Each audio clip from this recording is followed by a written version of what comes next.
Hi. I usually make these in the morning, but this is like very late afternoon. I'm a little disheveled and sweaty, but I wanted to talk to you about this idea that took me a very long time to understand.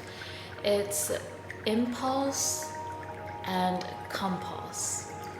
When I was studying psychology at Duke and undergrad, I didn't do a lot of social psychology. I did more of the neuroscience side, and I did learn a lot of, they would call it abnormal psychology, meaning like people who have problems.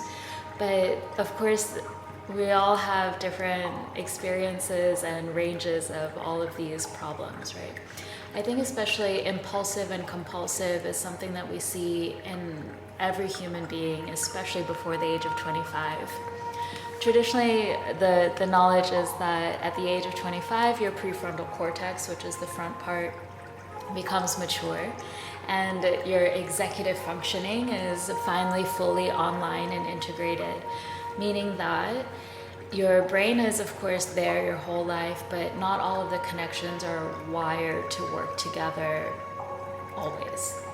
And as you develop, as you get older, we do what's called pruning, meaning that you have a lot of connections.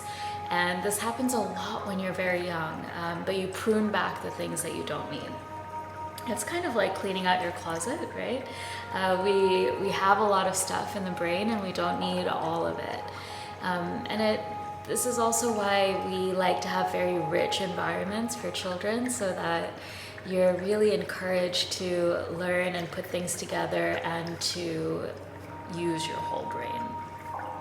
So around the age 25 is where the prefrontal cortex starts modulating things down, meaning we find emotional control and regulation, which is a great time because that's when you're like entering the workforce and forming real long-lasting relationships and doing like adult sort of behavior. Kind of antithetical to adult behavior is behaving very compulsively or impulsively.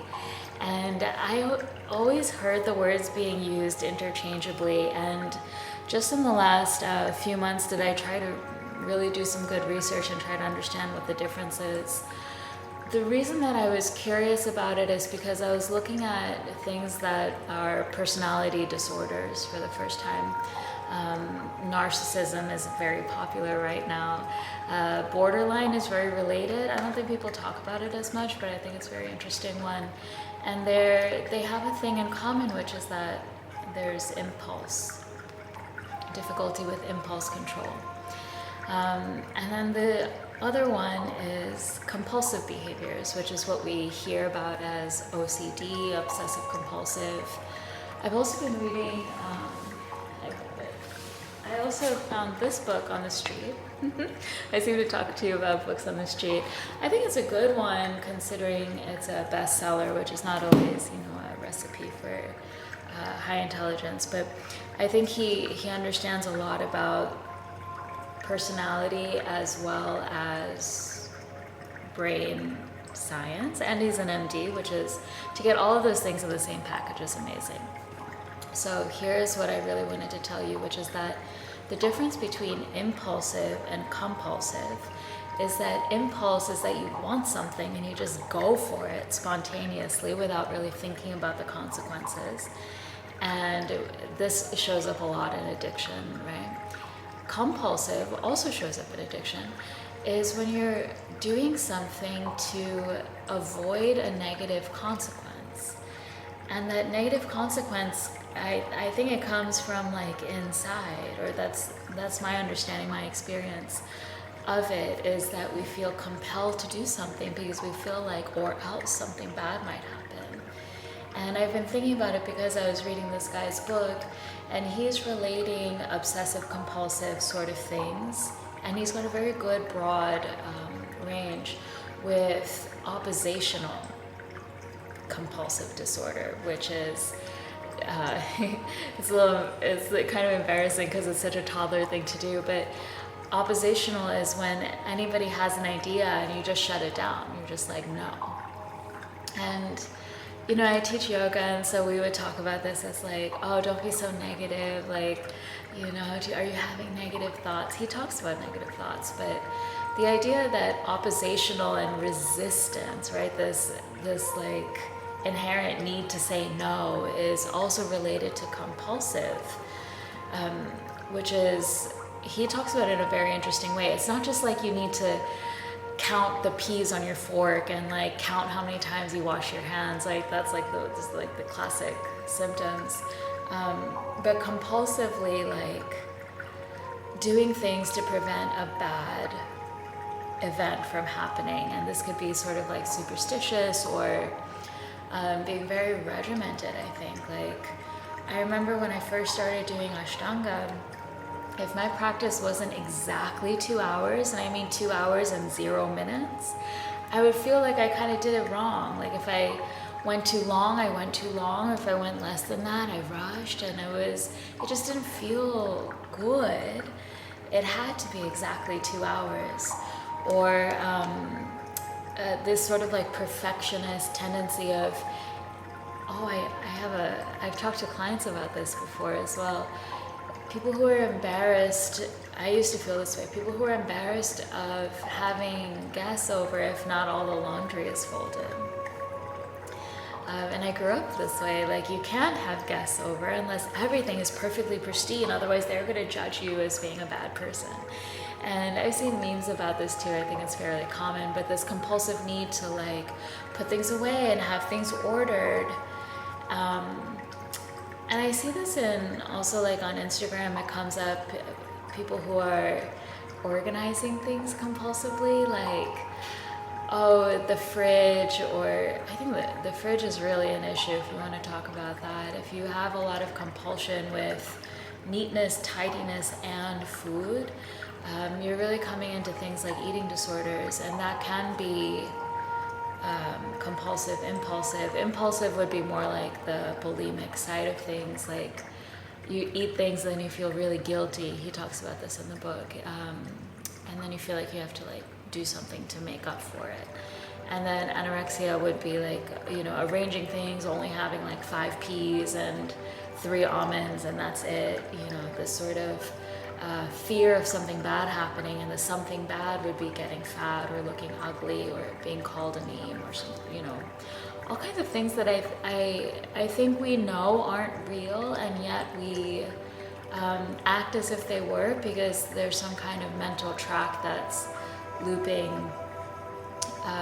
Sorry about I know a lot of creators, like they do all their makeup and they have their hair done and they get all these fancy outfits for their things, but I'm not like that.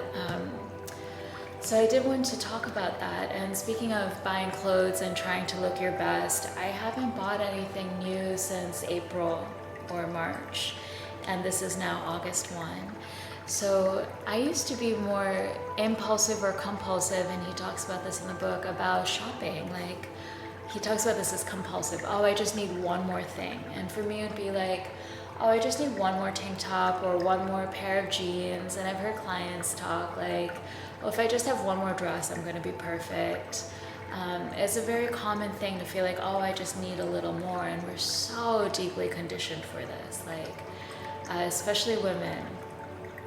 I don't know why they target us like this, that, if you just purchase this one thing, you're going to be a better person, and you're going to be attractive, and you're going to be so much more valuable to all the men that you want. I don't really know. But they market it like this, and we are impacted from a very, very, very young age. So it's hard to recognize when it's happening and how to stop the issue. So for me, the way I've gone about doing the clothing issue is just to stop buying things, right? And eventually things wear out. Like, I've got shoes that I just had to toss because there are literally holes in the bottom. And, I had new pairs of shoes that I had never worn before, so I just took it out of the box, and I didn't have to buy anything. So just living like this is, you can call it fasting, right? Like a consumer fast. And so it really just prevents you from being impulsive if you've chosen very wholeheartedly and very seriously. And it allows you to feel the feelings that inspire the impulse or the compulse, right? And the behavior might be the same thing. So let's say we're buying shoes. let's say we're buying shoes and it's like, oh, I saw this sale and I love it and it's so cute, I'm just gonna buy it. And that's more impulsive, where you're not thinking like, oh, but it'd be better if I saved money or invested this dollars, or I don't really have room for new shoes. Like, you're not thinking those things, you just see like, oh, the attractiveness of the new pair of shoes, and you just buy it and you don't think about it until later, which is a great way to accumulate lots of shit you don't need. It happens to all of us. Compulsive is different. This happens to me more in the beginning of the cold months. So I get like nervous. Oh, I'm gonna be cold. I'm really gonna need a good pair of winter boots.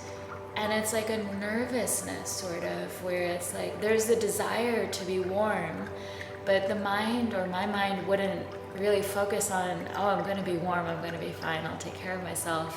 It's sort of like the negative side of things, where it's, if I get a new pair of shoes, I'm going to prevent myself from being cold in my feet. So I just need that new pair of shoes.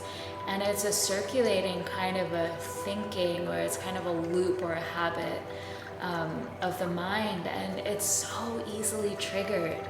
It could be anything that gets you kind of off balance. It could be stress, it could be something doesn't go the way you want it to, and so you start like looking at these ways to control something, anything. And often we go to these habitual behaviors, buying something. I'm not like a drinker or a drug user, but I imagine it's like that. Oh, I'm gonna feel better if I just have another drink, if I just get that new dress, if I eat a lot of chocolate, like 100% cacao. And I was questioning myself on that as well, and I think this is really interesting to learn the difference between impulse, compulse, and trusting that you have a natural intelligence. And cacao for me has been a very good experience for that. Sorry, I'm getting